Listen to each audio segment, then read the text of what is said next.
Hi, and welcome back to part 2 of our journey through Chanukah. In part 1, if you haven't seen it yet or heard it yet, you can feel free to listen to part 1. We discovered that Chanukah itself, in the eyes of Chazal, the ancient rabbis from 2,000 years ago, they began to see that Chanukah, the light of Chanukah and the struggle against darkness touches a primal internal struggle. Now, there's a lot to explore and unpack in all of that, right? The first day of creation went through 4 phases of darkness, and they mirror personal struggles and journeys we go through, and also the meta picture of all of history. And the third phase of darkness, called choshech, actual darkness itself, they align with Greece. Now that seems surprising, because Greece seems to be such an enlightened civilization from which we owe to the Greeks so much of our contemporary knowledge of the world and our ability to do science and discover everything from medicine to smartphones. Ultimately goes back to the type of thinking the Greeks gave us. And in fact, it's not just our modern secular thinking that makes us think that way. The rabbis themselves teach us the same thing. The Gemara and Megillah, the Talmud, when it discusses translating the Torah, tells us you can only translate it into Hebrew, right? Why? Because other languages like English can never capture, they can't be a true vessel to receive the Torah, because Torah is infinite depth, it's the will of God. And that infinite depth, there's so little of it can be conveyed in translation, right? And just on a simple level, you say that the word malach in Hebrew and translate it in English as angel, and you come up with the wrong picture. You'll come up with centuries of a culture's way of thinking about something. You'll end up with a baby flapping around with wings or something like that, right? And that just can't capture what malach means, which is some kind of intermediary transmission device between the infinite will of God and us on earth. You know, and I'm not going to get into what that exactly is, but it's certainly not a baby flapping around with wings.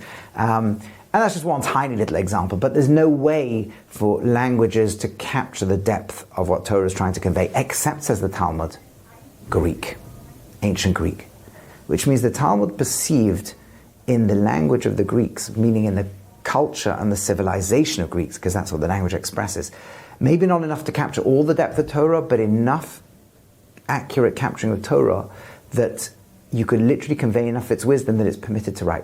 Now, of course, Jews at that point had written Torah in Greek, but they'd also spoken lots of other languages like Aramaic, and the Talmud doesn't say that's okay. There's something unique to the Greeks, and you see this again and again, both in Talmudic, but also in the Zohar, in the Kabbalistic works, that also speak about the Greeks being this layer that is very, very close to where the core is, right? There's something about Greek language, and you see, in fact, the Talmud says it goes all the way back to the very first sort of Noah himself, Noah, who survives the flood and then apportions to his children a vision of how they're going to be in the world, and says Yafta Lakim li Yefes, his child Yefes, who becomes the originator, ancestor of Greek civilization. God brings beauty there, V'yishkan b'ahalei Shem, as long as he dwells in the tents of the Semitic peoples who are going to eventually spawn Israel and that type of relationship with God. In other words, the Greeks are not meant to be shunned. There's a real place for the wisdom of Greece. It really is meant to be there. It's just got to lie within the context, the contextual tense of the world vision that's going to be brought out through Israel and Torah. So there's meant to be a relationship. It's just when it inverts. In Chanukah, it seems that therefore it's strange that we call the inversion of that darkness. And obviously I've already laid the hint of where that's going to lie. But there's something very close tying Greece and Israel together. Something very close tying Greek wisdom and the wisdom of the Jewish people, the Torah, together. And that closeness is going to actually become the problem of the Chanukah story, but it's still interesting that we call that darkness. And we're going to need to explore how that darkness manifested itself and how it linked to the time writing on the horn of an ox, we have no portion of the God of Israel. But before we go anywhere near there, what we clearly want to notice is this: of all the different exiles we were in, the Greek exile is the most bizarre to even call it an exile. Because exile usually means you're not in your land. Like the Babylonian exile, we were in Babylon. In the Persian exile, we were outside the land of Israel under Persian rule. Right? Later in the Roman and Western exile and the Ishmaelite exile, we're out of Israel in their lands. The Greek exile is the only one where we're actually in the land of Israel. The Jews are in Israel. The Greek dominance is in Israel. We even have a temple. We even have our own Beis Hamikdash, our own temple for large parts of it. So how can we call that an exile? Yet the Medrash, for example, in Esther Rabbah, the ancient rabbinic writings will say this is actually one of the exiles, or in the Bereshit Rabbah, different ways the ancient rabbis will say it's exile. Now, how's it exile? And it turns out, in fact, this is a very deep internal exile. So what happened when the Greeks spread across the world and then divided their empire is elites would typically Hellenize, and Israel was no different. The elites became very sucked into the culture, the civilization of Greece. And you see it in the Talmud, where lots of senior people's names are actually Greek. Even some of the great rabbis have Greek and later Roman names. So Lots of Greek and then later Roman words actually become the legal terms that get used in Talmud and so on. But the Greeks become so dominant in their thinking that the elites in Jerusalem Hellenize. A lot of the upper class of the Kohen, of the priesthood, Hellenize and abandon some of the more traditional ways of being Jewish, which were preserved much more in the hinterland, amongst the peoples. And that even starts to seep into the court itself, where there's a rejection of the power of the court to innovate and to interpret the Torah and to represent the people in the relationship with God. It starts to become, no, we limit it only to things explicit in Torah, and everything else we kind of do in a much more Greek way. And you start to get this battle between the Sadduceic sect that wants to kick out the ability of the people's representation of their relationship with God in interpretation and legislation versus the more traditionalist, the Pharisaic, and all this kind of stuff that's going on at the time. But this ends up being kind of a Jewish almost civil war, right? That in fact, when the actual story starts, a lot of it literally becomes a civil war with the Greek-Syrian garrisons siding on the side of the elites to suppress the hinterland Jews. And this notion of civil war and internal dissolution, this collapse, this is the Jew absorbs the wisdom of Greece, just misplaces it, becomes a big hint as to what the darkness will be. Although, as we'll go through other episodes, we'll discover other layers and levels to all of this. And the notion of civil war and internal fragmentation is something we see that begins inside the Torah itself. Because the very first family of the Jewish people, the very first family of Israel, Jacob is the man who gets the name Israel, his own children fragment. And it's no coincidence that we read those stories around the time of Chanukah. Right? So one of the important commentaries on Shulchan Aruch, on the Book of Jewish Law, it's about 500 years old, so one of the more recent commentaries called the Be'er Heitev, actually in the laws of fast days, you can look it up yourself if you're interested, 580, sub-point number 9, he says there that it's not a coincidence, the way that the Torah is tracked around the year and the year itself align with one another. Now, just to understand that philosophically speaking, the breakup of the Torah is very, very ancient, right? There are actually two different traditions as how to break up the Torah. We use the one that became dominant in the Babylonian world, which was into 54 segments, which maps the year. And there was another one that broke it down into even smaller segments that became a 3-year cycle. And one of the reasons why this annual one seems to become so prevalent is because it does seem uncanny the way in which the themes map the year. In other words, the journey of the Torah and the journey of the Jewish year are the same journey. And what happens, then it cannot be a coincidence, is that all the episodes that surround Chanukah, all those weekly portions, are focused on the first internal civil strife in the Jewish people, literally in the first family of Israel. As the brothers sell Joseph, they sell Yosef into slavery. And then eventually that gets kind of reconciled. And in fact, in the prophetic readings that we do around this time, we also focus on that. And sometimes they talk in the prophetic writings about when we reunify the family of Israel, right? Zechariah chapter 9, verse 13, right? That I take the bow of Yehuda, who represents the brothers who sold Joseph into slavery, right? And I fill it with an arrow of Ephraim, the son of Joseph. When I put them together, then I can awaken your children Zion, against the children of Greece who come to oppress us. So you see that already in the prophetic text is a sense that this schism in the family, at healing that schism, is the solution to the exile of Greece. So we're beginning to see something unbelievable about Chanukah. Chanukah is not just, they oppressed us and so on. Chanukah is an internal breakdown that mirrors the original internal breakdown all the way back in the Torah itself. And that's why I have Hasidic commentaries and Kabbalistic commentaries like the Megala Amukos, which means to reveal the depths, where he says the whole tragedy that we went through in the Greek oppression during the time of Chanukah and its solution are literally rectifications, tikkunim, of the sale of Joseph in the Torah. Right? And you begin at somehow exploring the sale of Yosef in the Torah will give us clues, and we can begin to pick up on clues already, very simply, because remember, the Greeks are first described in the Torah as Yafta Lekim Liyefes, the beauty that will be given to the world, that will come eventually through their civilization. And Yosef is also described in terms of beauty, both in the explicit text of the Torah, where he's described as Yifei Torah, Yifei Mara, beautiful of form and appearance, which is usually a term reserved for feminine beauty, and the only male who gets that description in the Torah is Yosef. Right? And the rabbinic commentaries all the way through from ancient times on Yosef always focus on his beauty. The stories focus on his beauty. That the way his master chose him, say the rabbis, partly for his beauty and service his master wanted to put him to. The way his master's wife fell in love with his beauty. Even the blessing Jacob, his father, gives him at the end of his life refers to the daughters climbing walls to see his beauty. That was what he went through in Egypt, and it caused him so much pain and suffering. And yet somehow he manages to emerge through there, right? And his test and his trial is literally as a 17-year-old boy abandoned, who's then being seduced by the greatest seductress alive for his beauty, and how he eventually manages to pull out of that temptation and ends up in prison as a result and all that. But it's all orienting around his beauty. By the way, a word that is always used in the context of Joseph is chen, is his charm. Right? He always finds chen, favor, and that's of course the root of the word Chanukah. Right? There's something very, very deep and beautiful about Yosef, and some of that beauty, which later gets shared with the Greeks, is something that seems to dominate his life. And in fact, that beauty and charm, we can see immediately how it could be so dangerous. And here I want to draw our attention, all that I'm saying in all these talks, they come from many different sources, a lot of these ideas, by the way. But if you want to look up some yourself, you can see the Maharal of Prague, who's so central to revealing depth in rabbinic writings. There's an entire book on Chanukah called the Ner Mitzvah.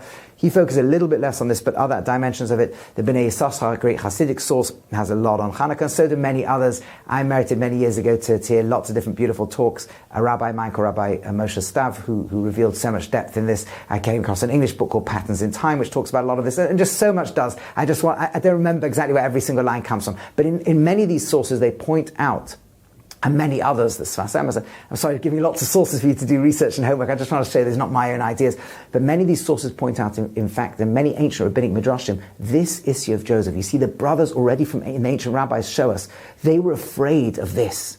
The Yosef was a man of charm, a man of beauty, how dangerous that can be. Charisma is incredibly dangerous, because charisma gives people the power to manipulate. And if you've got the power to manipulate and control others, you're one tiny step away from idolatry. Because idolatry in the subconscious, idolatry is always the worship of a human form and a figure. But at its deep subconscious, it's a worship of the self. Deeply programmed into every single one of us. And for those who haven't seen the 5 Levels of Pleasure talk, I talk about it there, the series on that. Deeply programmed to every one of us is a desire to serve the oneness of God and God's vision and will of the world. But there's a kind of counterfeit that says, no. If I've got this special role to play in the world, maybe I'm the fulcrum and center point of existence and reality. And the more that we can control the world around us, the more we're likely to believe that we're meant to be the center of reality. The more beautiful and charming we are, the more dangerous is that point where we think godliness should flow through us, which is one little step away from saying, I am God, and God should be me, subconsciously. And in fact, the rabbis say something remarkable, that when it came to the moment that they're about to sell him into slavery, they say, the dream master is coming. That word master doesn't need to be there. They could say that the dreamer is coming, referring to all his dreams, where he told them dreams that they're all going to bow down to him. And you can see the fear coming up. Oh my goodness, here's Mr. Charismatic having dreams about us all bowing to him like he's some kind of god. And they add the word Baal, which is a subconscious or almost prophetic level, that the later gods the Jews will worship in the northern kingdom, which is led by Joseph's descendants, where his descendants split the kingdom in half in the future and lead them to the Baal gods. It's already within him right now. And in fact, the kingdom itself splits. The rebel who splits the kingdom is a descendant of Joseph called Yerovam ben Nevat, Yerovam son of Nevat. And the first act he does is build 2 golden calves so that they will not go to the temple. Somehow golden calves become the expression of the children of Joseph. This idolatry that Joseph himself has becomes idolatry. This charm and charisma and dreams of being the one everybody's bowing to are so incredibly dangerous. And the allure of his charm and all his charisma becomes something that we can all become attracted to and driven away from Torah and God's service into human service, and driven away into splitting the kingdom in 2. And in fact, those golden calves are echoes of the very first idolatry the Jewish people did as a nation in the desert 40 days after Sinai, when they serve a golden calf. And not by coincidence, Joseph is involved in that too. As the ancient Medrash Tanchuma says, they took a slate that had been used to raise the bones of Joseph. Yosef had been buried in the Nile, not buried, but put into the Nile. And Moshe took this slate and they said, Ale Shora, rise up, ox. Because Yosef is compared to the ox in the blessings he gets. And as his coffin miraculously rises, the same slate was used by the people who said, we've lost Moses, we need an intermediary to get in touch with God, we need to feel godliness. They throw the slate into the fire, says the Medrash Tanchuma, and up comes the golden calf. Joseph, the same energy that can bring up Joseph, the same energy that can bring up a golden calf. Once in Sinai, twice when his descendants split the kingdom, and the brothers felt within him huge danger. The same danger that will become Greece. This allure of this beautiful culture and civilization that can lead us all astray and lead us into different subtle forms of self-worship, of pagan worship, and so on. And it becomes actually in the time of the Greeks putting idols in the temple. And so this fear of what Yosef and Joseph can bring is actually a fear of what the Greeks will bring. And there's an amazing B'nai Yisrael, the Hasidic commentary, says that actually the gematria, in Hebrew there's an idea that every letter is also a number. And the gematria is the numerical total of each word when you add the letters together. It's somehow, two words have the same gematria, there's usually a common abstract link. And shockingly, the word Yosef has the gematria 156, which is the same as the Greek, Syrian Greek oppressor, Antiochus. That's a crazy one, but what it means is, what they're saying is that this darkness, this confusion, this transforming a leader of the Jewish people into a self-worshipping, egotistical, controlling, manipulative force is something the brothers thought they saw in Joseph. They sold him to avoid what would become the force within the Jewish people that becomes attracted away from Torah and into the idolatrous civilizations and even the wisdom of Greece. Now that is unbelievable, and that is shocking, and that almost justifies the sale. But of course the sale was wrong. And that's what we're going to explore in the next. Why was it wrong? They seem to be picking up on something true. Within him is the power of idolatry. What is it that goes so wrong? What mistake do they make? Why do we need Yosef? Why wasn't it so simple just to try to get rid of him? Why did that fail? Why was it a disaster? What is it about Yosef and Joseph that we do need? And how then is our real solution to the darkness of Greece? But what I want to show that we've touched upon so far is this story of the Greek exile turns out to be touching something so deep inside us.